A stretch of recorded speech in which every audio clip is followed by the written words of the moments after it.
Hello and welcome to another Bushwhacker review. Today we're going to be taking a look at Brad Keselowski's Daytona win from 2016. Just a quick look at the box, your typical generic box for race wins this year. Got the checkered flag, Sprint Cup Series winner, raced version. See, it's actually got a special sticker on this thing. Team Penske's 100th Cup victory. That's one of the reasons this car is special. We'll get to the other ones later. But how considerate of Lionel to give Penske just a one little sticker and not a special box or anything. They made 925 of these things, standard finish, winner, Sprint Cup Series. Here you got a render of the car right there, 2016 race winner, standard finish, Platinum Series numbers 2016, got the race schedule and all that good stuff.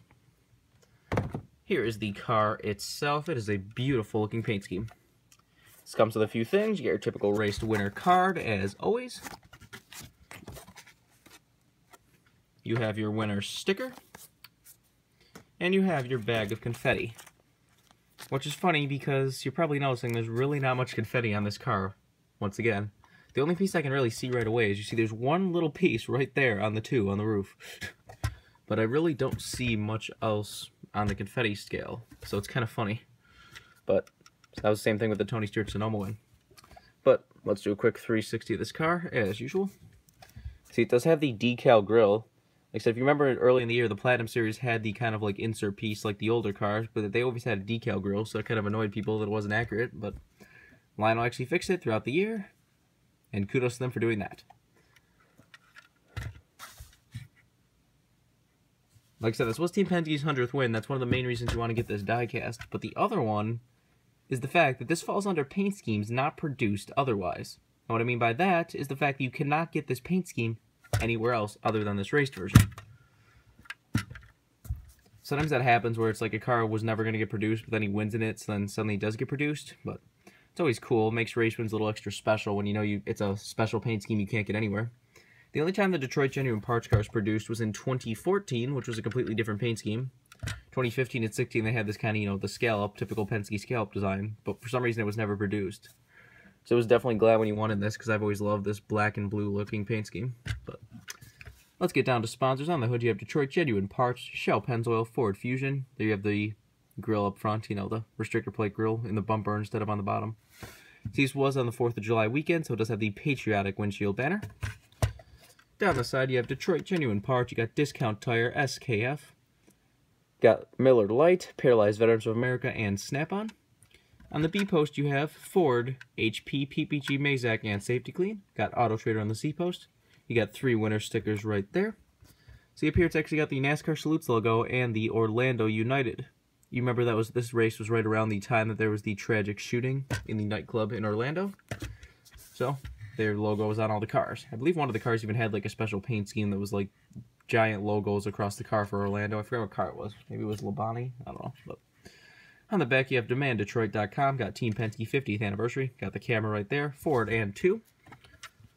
Got Worth on the deck lid. Nothing on the roof. This is number 263.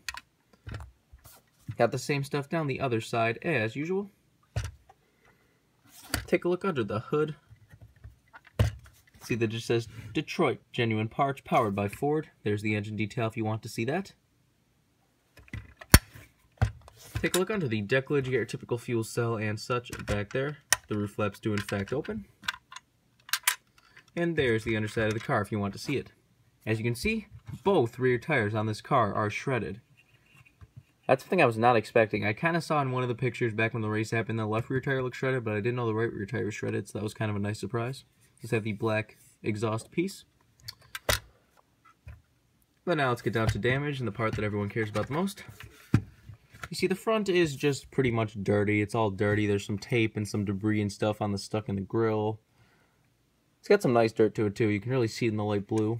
So most of this car is black, so you're not going to see some of the dirt in the black areas, but it looks pretty nice in the blue. Down the right side, you see you got some burnt exhaust ports right there. It's got some weird looking burn, it's like kind of like burned down like it normally does, and then it like whips up. I don't know if like he backfired or something at one point, but that just looks kind of funny. Got some more dirt and marks on the right rear. So like I said, the tire is in fact shredded on the right rear. Didn't really bend up a fender or anything, which is a shame. Would have made for an extra cool diecast.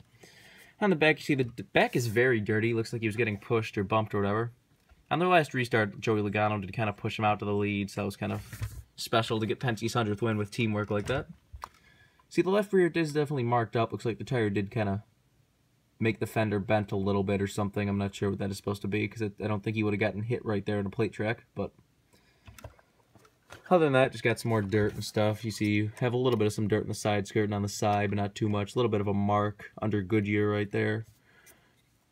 Overall, not too dirty or anything, but just has enough dirt that looks kind of nice. And like I said, one of the other reasons to get this is the fact that it is a paint scheme you cannot get otherwise.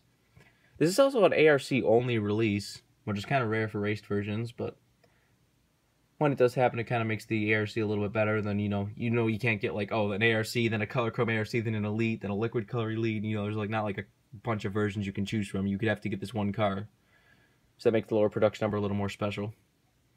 Well, like I said, milestone wins are always fun. This was Steve Penske's 100th Cup victory, so that's a little something if you like cars like that.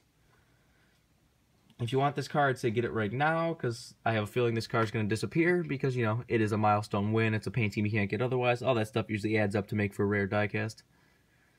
It definitely looks fantastic in a display case. But I think that's $300 to say. This has been a review of Brad Keselowski's Daytona win from 2016. Hope you enjoyed, and thanks for watching.